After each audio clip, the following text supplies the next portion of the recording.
Let me just ask you one broad question that I might ask a couple times, because this is what you do, and I'm not a nutritionist, but I think just as a medical reporter and doctor, we talk about nutrition quite a bit, and one of the things that struck me, Dr. Spector, when I started doing this was I felt like people generally know how to eat well.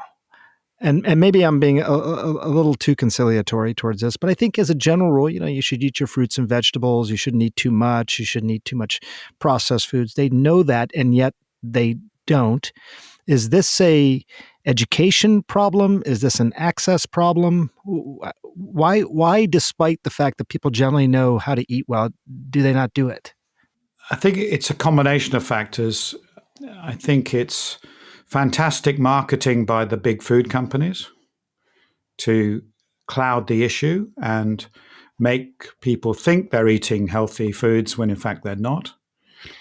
And it's also a lack of access. You only have to you don't have to go very far in the US to see these food deserts, or if you're on the road traveling through airports and railway stations, um, gas stations. You don't have any choice. It's like the only things to eat are rubbish, ultra processed foods. And so it's that combination really of it being made really difficult for the average American to eat well, plus the fact that although they know the really bad foods are bad for them, they're sort of tempted to have these other foods that have a lot of these health halos on them that Right. are, unbeknownst to them, making them overeat. And I think this is where the battleground really is. It is in, it's not fighting Coca-Cola or Pepsi. It's, fighting the healthier versions of them, the diet drinks. It's the low-fat foods. It's the high-protein snacks that have brilliant marketing behind them, brilliant food chemists making them taste delicious, and distorting that original view that people know that fruit and vegetables are good, ultra-processed food is bad, and they think, okay, I'm getting this high-protein snack bar. It says it's low in fat. Oh, I've heard that's good. It's high in protein. I've heard that's even better. I'm going to buy it. And the fact that it's packed with 20 chemicals they don't want, it's going to mess up their gut. It's going to make them overeat by 25%. They don't know that. So I think it's more complex than just saying people are stupid or they're not educated properly or, they lack willpower. I think it's, never before in history have people been attacked on all sides to distort what they know is true and twist it so that the companies will use that information. Oh, this snack bar contains real fruit, right? So, ting, I remember fruit is good for me. That's Right. one of the top three reasons people buy junk food is because they see a little signal in there to say, oh, I'm going to buy that. This is A little health halo, as you call it. Yeah, and currently protein is the health halo par excellence in the US, and that's why in our survey, 60% of people said if it contains protein, it's going to be healthier for me. So they see that and they disregard all the other crap in there because that's that's the way our brain works. We like to simplify things, and nothing's truer than this in nutrition. That's why we reach for the magic vitamin pill or supplement, while we dumb everything, a very complex science like nutrition, down to a simple thing like what am I going for this? Okay, I'm going for my protein. It was amazing. I was in LA and I did some interviews there, and 9 out of 10 people I asked, what do you have for breakfast? It was, it was raw eggs or protein bars or protein smoothies. It was amazing. And what do you think when they tell you that? If they describe that sort of diet, what goes through your mind? Well,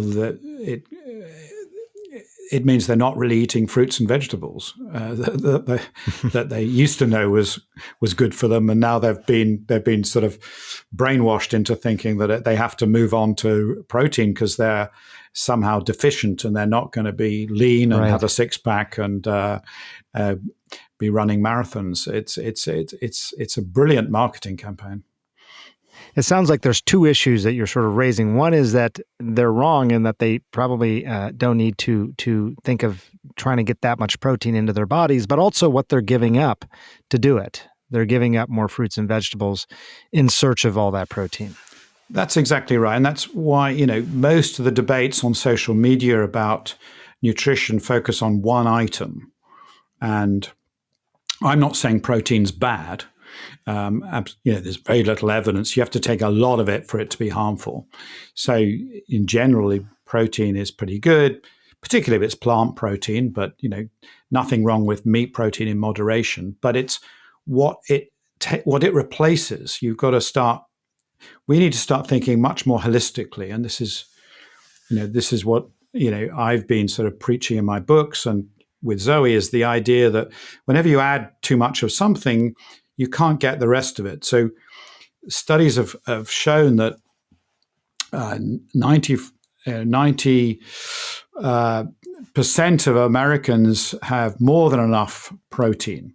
The average American has twice the recommended RDA level of, that by the FDA. So it's like they're getting a lot. There might be a few exceptions out there, but most people are already on twice the amount. And yet 90% of Americans are deficient in fiber. So only 1 in 10 Americans is getting the recommended level of fiber. And yet nobody's fighting the corner of fiber because there's no money. There's no money in that. And so if you're obsessed with protein, it's really, really hard to get all the plants, the fiber, the nutrients, the good stuff in you, because you've become this single-minded person with a single objective to build up protein to crazy levels. And you're depriving yourself of what, as you said, instinctively we know to be healthy. And there's no data to show that as you increase protein, you're going to live longer or be healthier. But there is plenty of data to show that every 5 grams of fiber, which is like a big tablespoon of fiber you eat, you will live another, you've got 14% increased chance of living longer. So there's a direct correlation between the amount of fiber you eat from plants, and there's nothing like that in protein. It's just this idea that, you might lose a bit of muscle mass. So that they're complete, that we shouldn't treat them the same way. Fiber is really essential. Proteins, it's a nice to have, but it's nothing like as important. I think you sort of answered this, but how then did we get here? Why did protein become such a buzzword? I think it just goes through cycles. It could have been fiber. Fiber could have been the buzzword. Why not fiber? I don't think there's money in fiber. If you add fiber to foods, you stop eating as much of them. They fill you up. And so it's like you're self-defeating for a food company. It's like, if you're trying to make money for your shareholders, you don't want to pack things with fiber because you'll be eating half as much, or certainly, considerably less than your competition. So, you won't get the sales through. Also, who's supporting the fruit and vegetable market in the US, compared to the big food companies? They have tiny budgets to support it. So there isn't really that political, commercial support for the main components, which are fruit and veg. And the other thing is, we hadn't been talking protein for a while. If it was gluten a while ago, if you remember, everyone was talking about cutting out gluten. Then it was, sugars. We have to get rid of anything with sugar, fructose. And before that, we were demonizing fats. and everything. Therefore, and all of those, the common thread there is that the big food companies can make that switch, encourage people to, go with low-fat products, gluten-free products. They can, dial down the sugar and add sweeteners, and they can make it just as tasty, but cheaper. And suddenly they've now got a health halo to stick on the packet. So when you think of it as a sort of global strategy, it starts to make sense. It just keeps happening, and it will keep happening while we don't really have any control over, particularly the labeling on foods and the way these things are marketed. So is this? I want to ask about specifics of how much protein, but is this a fad? Do you think right now, or is this something that is sort of a pendulum swing, or is this something that we're going to see more and more of? Well, I think it's a fad until people realize that 90% of us are getting enough protein, and people realize that you can't store protein, so you either pee it out or it just gets converted to fat. And so, if you're not spending 3 hours in the gym, which I guess you and I are not, then you said that just by looking at me. I don't look like a guy. I can't see. You've got a very dark shirt, so you could have huge muscles that are hidden from me at the moment. I can't see them. It could just be 2 hours, I'd say. But I think it's in part being driven by marketing for particularly teenage boys who are into fitness and bodybuilding, and there are some stage of life where you do need some extra protein, and they're just telling everyone that this is the case, and that at the moment, and everyone wins from this because there's a big craze about body awareness and muscles and protein in gyms all across the country. So in a way, it's a bit of a zeitgeist moment that everyone's thinking about fitness. They're thinking about how do you build muscle. You've also got the Ozempic, idea that you've got 1 in 6 Americans on Ozempic. They're losing muscle when they lose fat, so they're thinking about protein, for good reasons. So I think it's going to be here for a while. It's not just a few months. It'll probably be with us for a few years, and I think it will settle down to people actually slowly getting ready for the truth, and they'll realize that if they've been on these high protein diets for a year or so, the rest of their other health will start to suffer. You started off this podcast by saying 60% of people believe that they should be getting more protein. They're mostly wrong. If you're getting more protein than you need, you're probably just peeing it out, number one. Number two, it may be getting converted to fat. And number three is think about the things you're not eating instead. That's one way to sort of frame this. How much protein should we be eating? I will tell you that I spoke to my own doctor about this recently. I do exercise every day. I'm not a big bodybuilder, but I do exercise every day. And he told me roughly about 1 gram per kilo. So 1 gram per roughly 2 pounds of weight I should be getting in protein. Does that sound right to you? Yes, I think it does. The US recommendations are actually a bit lower than that. They're about 0.83. Most countries have that, but that was set based on nitrogen balance studies and is really for more sedentary people. So the more exercise you're doing, I think the more it plays to play safe. And I think for most people, 1 gram per kilo is about right. As you do more exercise, then it can creep up probably to a maximum, if you're a professional athlete, of around 1.6, where you are doing per kilo. Hours per kilo, yes. Anything over that, probably it starts to be detrimental or have no added benefit whatsoever. So it's titrating it in a way to your exercise levels. Other people that might need more than one are people who are losing weight. So if you're losing weight, you're not eating much. So the reason you just need one is you're eating a reasonable amount of food, and people who eat a reasonable amount of food, whether they choose to or not, are going to get protein. You get protein just from eating spaghetti. It's in wheat, it's in corn. It's in, to some extent, in many plants. It's in things that you don't necessarily think about, not just eggs and meat.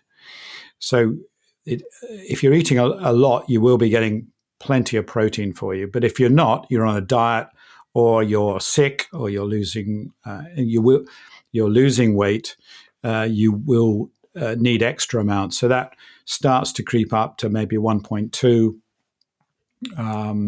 or if it's extreme, possibly sort of 1.4. So I think we're going to see more tailored guidelines coming in at different stages of life. And elderly people who are losing muscle mass might be more, you might want to see them a bit over 1. But only if they're doing some exercise. If they're sedentary, they're not going to use it.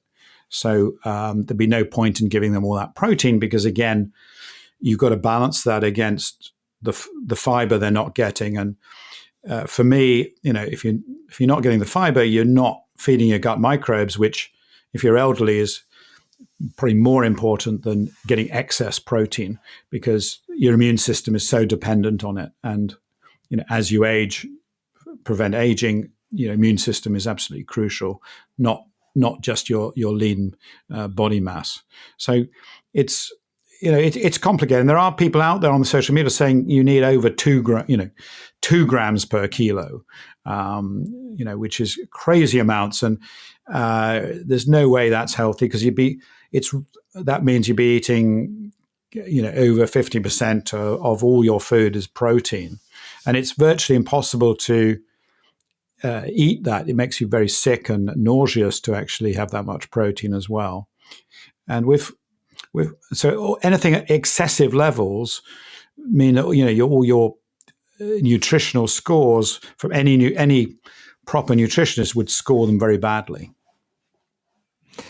So if you're saying 2 grams per kilo, that's roughly a gram per pound. So people can do the quick math in their head. If you weigh 150 pounds, what Dr. Spector is saying is there are some people who say basically 150 grams of protein for a 150-pound individual, which is a lot. Which is, that's a lot. Well, I'm saying you shouldn't be eating that. So just to be clear, we're not. You shouldn't be doing that. That's right. You should not, and it will make you sick, and it'd be very hard to do, and you'll have, you won't be able to get a nutritionist balanced diet with that. So that's why what your doctor's telling you, for most people who do some exercise, 1 gram per day will be fine. Increasing to 1 gram per kilo per day. Kilo. 1 gram. So that's roughly, just again for the U.S. audience, so it's roughly 2 pounds, 2.2 pounds in a kilo. So you're saying roughly half a gram of protein per pound. Yeah, that's right. So if you weigh 150 pounds, 75 grams. 200 pounds, 100 grams of protein a day. Yeah, and that's being generous, because it's slightly under half, so it works out that way. Are all proteins created equal? You mentioned soy, for example. So soy versus a piece of meat. So meat and eggs have pretty much the perfect balance of the amino acids for your body.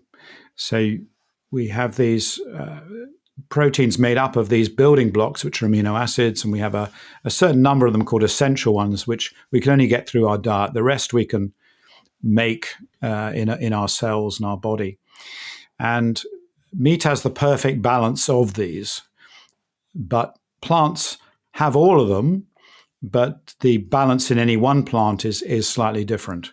But if you have a range of plants, you will get the equivalent amounts and range and everything adequate as you would by having meat. So that's why vegan, vegetarian athletes, if they're sensible about what they're eating, are just as strong and fast as meat-eating athletes. There's no discernible difference. But the misconception is that if you take one plant, you say like soy, or you take rice, or one bean, it's not going to have the perfect balance of all those amino acids. So you would, if you only ate that one food exclusively, you might end up being deficient eventually in one of these. So that's why it's a rather strange debate, because nobody actually eats like this. You have a range of plants. You don't just have one for the whole of your life. And but what it shows us is that if you're sensible and you're eating a varied plant diet, you don't necessarily need meat to get all the protein you need, and that's very clear. But you do need a variety. You can get enough protein. Absolutely, yes. You can get enough protein on a plant-based diet if you get a variety of plants. And the nice thing is that there are lots of plants that are very rich in proteins, particularly things like the legumes, most of the beans and lentils, and they have very high levels of protein in them as well. But the bonus is you're also getting fiber. So when you eat meat, which is packed with protein, you're getting no fiber. So you're not really getting things that are going to improve your gut health, your immune system, etc. So it's a trade-off between those. So, but I think the clear message is that by eating a rich variety of plants, you get all the amino acids you need to build all the proteins you need, and there's no real deficiency. There are some people that argue that it's not as well absorbed and as meat, plant proteins. Plant proteins aren't as what they call bioavailable as animal ones, but in fact that is true, but it's only a relatively small effect. So it doesn't really have much practical importance. And yeah, there's so many amazing vegan athletes who never eat meat or dairy that do well, that I think that's not a real issue. But it's a big misconception. It's why the meat lobby in the US is so big. The carnivore diet people, they just say, well, plants are inferior. Well, any one plant might be, but you add them all together and they're far superior. Would you give us a sense of what your diet's like? Like what did you eat for breakfast or lunch today? So I had my normal breakfast of a high full-fat Greek yogurt with full-fat kefir, which is a fermented milk, so a 50-50 mix. So I get all my microbes in there early on. And then I had some sprinkled on some berries.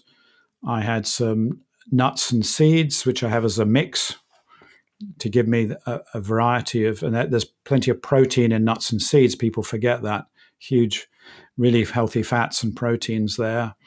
And just to be sure, I sprinkled on something called the Zoe Daily 30, which is my company produces a prebiotic that has 32 freeze-dried plants in it that you just have a scoop of. So that gives me extra 5 grams of fiber onto my breakfast. So it's a pretty, it's fairly high fat. There's plenty of protein in there as well. A small amount of carbs, and that tends to be what I eat. I tend to have meat once or twice a month, and fish maybe once a week, and that's for a variety of reasons. Mainly it's the main thing I can do for the environment and the planet, which I feel we should do. But I think it's also important for my health, because what I'm trying to do is give myself the room so I can have 30 different plants during my week. And that's that diversity of plants, which I think is probably the most crucial rule for nutrition. And if you can do that by eating meat, that's fine. We did a big study with Zoe on the microbiomes of vegetarians, vegans, and omnivores. And whereas on average, the vegans beat the vegetarians, beat the omnivores, the very top people were omnivores who had a little bit of meat, but also a huge variety of plants. They had the richest gut microbes. So I think there's an interesting lesson in there that, we shouldn't be so buttonholing these diets. And I think, a little bit of everything is probably a pretty good rule. And we shouldn't be demonizing things like, saying, well, meat is deadly, or protein's either good or bad, or fiber is bad for you. We need to take this global approach. It is interesting, just historically. I think middle of last century, the idea of saturated fats being maybe fairly, but maybe at the same time overly demonized when it came to health and wellness. I have a strong family history of heart disease, so the idea of staying away from too much saturated fat, at least, was heavily recommended to me. Sugar and carbs was I was recommended to cut that back as well. We seem to go through these periods. Where do you stand sort of on, low fat foods? So you say protein has this sort of health halo, maybe a lot of it unwarranted. One of the other health halos is low fat foods, low fat. Are those good things to seek out then? No, they're things to avoid. Low fat, okay. Low fat foods, and you go to any store and you see these huge aisles, especially in the dairy section of low fat foods. And most of them are heavily processed. They've replaced the fat with sugary starches, corn starches, and extracts, emulsifiers, glues, all kinds of chemical trickery to make you think you're getting that mouthfeel of real fat on your tongue. And these cause more sugar spikes. They're bad for your gut microbes, and really should be avoided. They're the worst excesses of ultra-processed food, and they're designed to make you overeat them. So again, they're a sort of trick by the food industry. It provides a cheaper product that they can make a bigger margin on. There's no health benefit. They've shown that people who regularly have low-fat foods have a 25% increased risk of diabetes by eating them, because there's extra sugars in them that are so hidden. And so it ends up being bad for your metabolism. There's been a big debate going on in the United States, as you may know, about seed oils versus animal fat oils, such as beef tallow and even butter and things like that. Do you have any? And again, for me, because of the family history of heart disease, I think I was warded off, these saturated fat oils. That was something that just became part of my way of life. I'm not somebody who cooks with a lot of butter, for example, or certainly we don't use beef tallow, but now it's becoming a thing. Those types of plant-based oils versus the saturated fat oils, how do you think about that? How do you think about it sort of conceptually? Well, there's been a lot of hype on social media about these seed oils, mainly from people who aren't experts in the area. And I'm not an expert in the area, but I work with a colleague called Dr. Sarah Berry, who is a world expert in fats and health. And I listen to what she says, and she says there is no real evidence that seed oils are bad for you in good, high-quality human clinical trials. All the evidence is based on very poor data in animals and in test tube studies, which you can prove anything if you want to. So we should go with the big epidemiological evidence. We should go with the clinical trials. And when we do, we don't see anything particularly wrong with these seed oils. Now, so they shouldn't be demonized in that way. But, within them, there's obviously differences, because you can have good quality rapeseed oil that's different to a highly ultra processed rapeseed oil of low quality, and you always want to go for the higher quality ones. But you shouldn't just throw everything out because you've seen something on TikTok saying that they're deadly.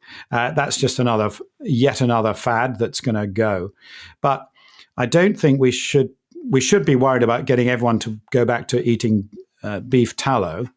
I think that is very much too much saturated fat, and there's no evidence that is good for you. And butter, I do like butter. I have butter, but I wouldn't be having large amounts of it every day, and I wouldn't cook with it. As interesting, Northern Europe cooks with butter, Southern Europe cooks with olive oil, and the Southern Europeans are much healthier. So, whereas, there's a debate whether butter or margarine spreads are any different. There's probably not much difference currently between them, butter or margarine. I prefer the taste of butter. But if you had a choice, you should cook and eat with extra virgin olive oil, because that has proven health benefits, beyond any doubt. So again, it's always a question of instead of what, we can sort of, which never gets the nuance on a 60-second TikTok. It's like, right. we're just demonizing this because of one study done in, Taiwan, 10 years ago in a test tube, and some big influencer is getting on their high horse about it.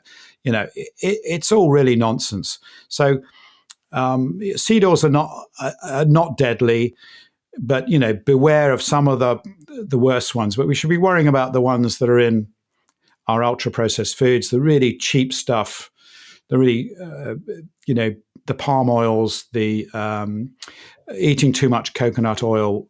They are the sort of wrong side of saturated fats you should be avoiding. But even people with heart disease, high cholesterol, things like that, fats like olive oil are actually good for you. So, that's, if you've got a family history of heart disease, you should be having more olive oil, not less, even though, it's got a lot of saturated fat in it. It's also got lots of healthy fats in it. And can help raise your HDL, as I learned recently, help elevate your good cholesterol levels. Yes, exactly. So, we need to react, not overreact when someone says this particular product is deadly. Usually that's wrong. It's much more nuanced than that, and we need to rely on the experts rather than just listening to influencers. So that's really good but it's very hard. It is very hard for the public, though, because they're bombarded with all this stuff. And people are very convincing. And like you said, these health halo messages and all that. But I think this point that you're making is such a fundamentally important one. People often think about good versus bad. And what we're really talking about is choices. You got to make a choice, this or that. It's not necessarily that one is absolutely good or absolutely bad, but you got to make choices. So what we choose to cook with in our house, for example, given our personal history and all that versus somebody else, I think is really important. And I notice you're not dogmatic about any of this stuff that you talk about. No, I've changed my mind several times, a lot, so, and I think it's as a journey that, myself and the companies are led by science. And so if a new study comes out that changes our way of thinking, we change things. And we've just got a new score coming out about ultra processed food that was, used to be scored in a very crude way, just with additives. But you realize that not all ultra processed foods are bad. And some of them, just because they contain one little chemical additive, like ascorbic acid, people are labeling it as deadly, but actually that's not true. And, that's just vitamin C. And so we've now got a score coming out that hopefully will help the American public, go to the stores and we're going to hopefully release this for free.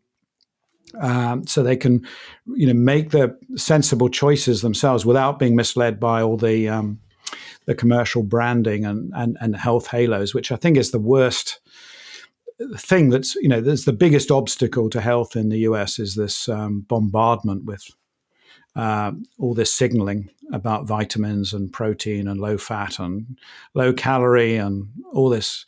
It's a minefield to work through, but it's great. And books are fairly cheap for people to access. We have a free podcast with Zoe Nutrition and Science, that each week comes out with a different nutrition topic. That's a great way people can learn. So I think we realize this is the time. Everyone wants to learn about nutrition. They're no longer going to their doctor saying, I'll just do whatever he or she says. I think people want to learn themselves.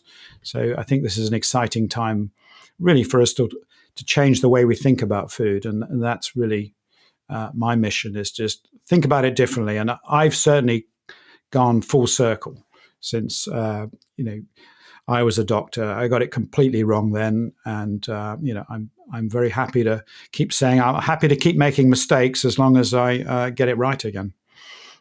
Keep learning. We'll leave it there, Dr. Spector. Thank you so much for your time.